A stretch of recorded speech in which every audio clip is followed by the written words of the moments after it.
Hey everyone, it's Dr. Ramani. Welcome back to this YouTube channel that takes on all kinds of issues related to narcissism and narcissistic relationships with the goal of helping you cope with them, understand them, ideally avoid them, and if needed, heal from them.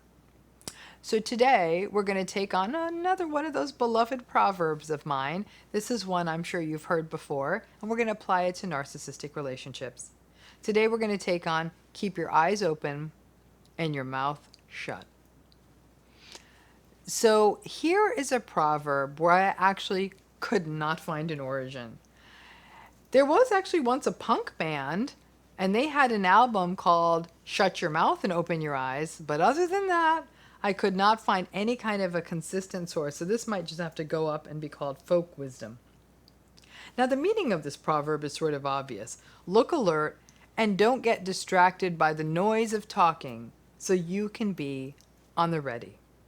Now, this is actually not a bad survival strategy for a narcissistic relationship.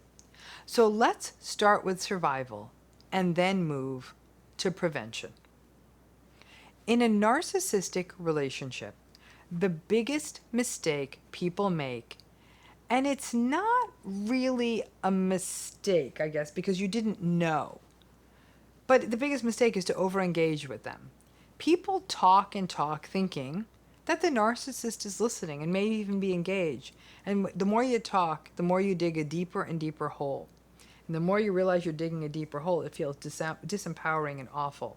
Because if you kept your eyes open, you would see that you are being manipulated and gaslighted, and that their stories do not line up, and it just doesn't make sense.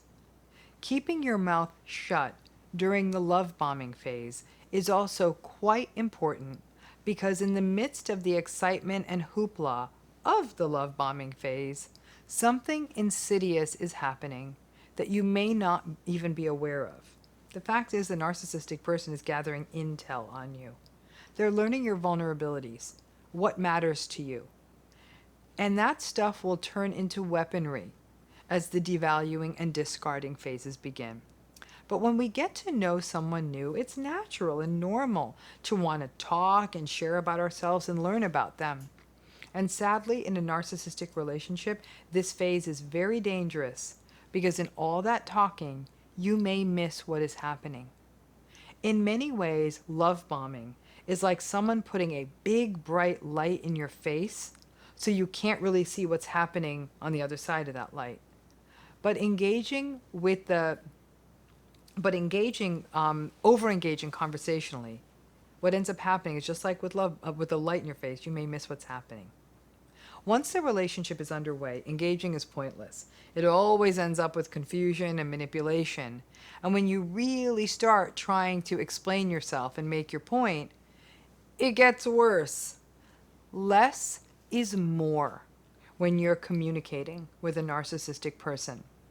And keeping your eyes wide open to what is happening, and your mouth kind of shut, can be an important protection.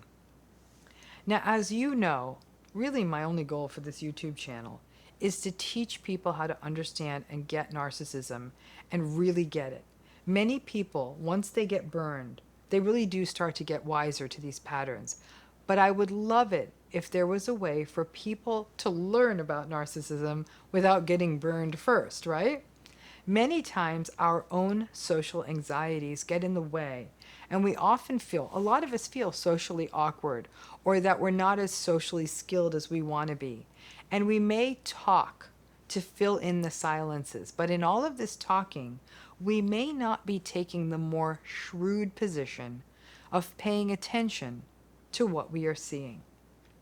Now, one major disadvantage that survivors of narcissistic abuse experience is what I have spoken about on other videos, which is something that Pete Walker calls fawning.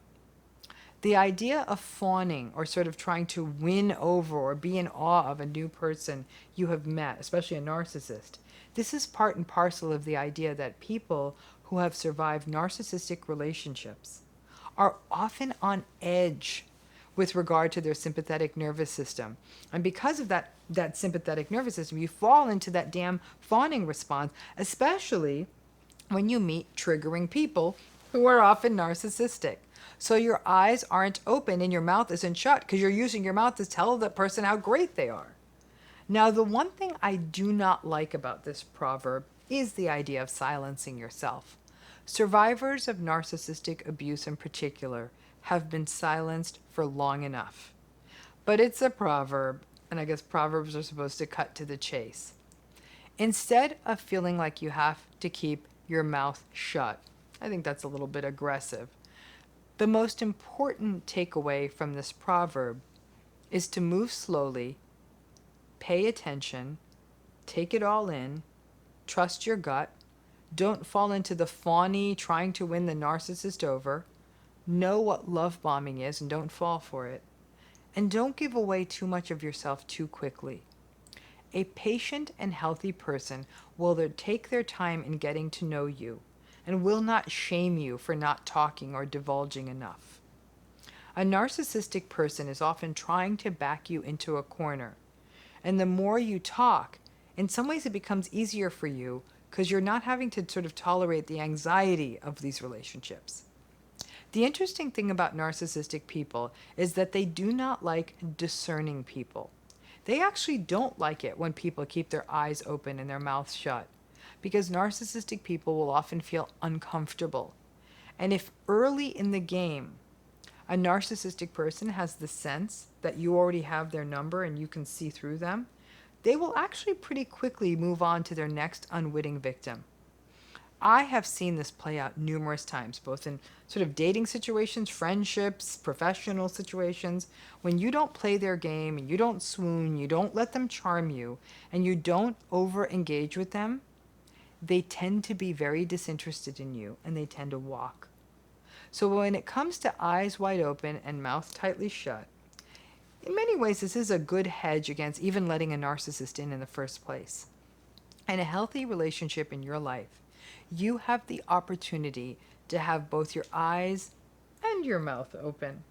Because the world so heavily incentivizes and rewards narcissism, we can all benefit from being more sparing with our words and more aware with our eyes. People with these narcissistic personality patterns are everywhere. And the less you engage, or slower you engage, and the more you see, and the less you fall into the dangerous precedent of giving people the benefit of the doubt after bad behavior, the safer you're going to be. And over time, you can hone your skills of being quiet and wise, because most wise people are. And wisdom always shines through the eyes, even if you ain't making a lot of noise with your mouth. So don't view it as shut your mouth in the sense of not talking with anyone. The idea here is to use your quietness as a way to be more discerning in a narcissistic relationship and keep those eyes open so you can see everything, including the red flags. Thanks again.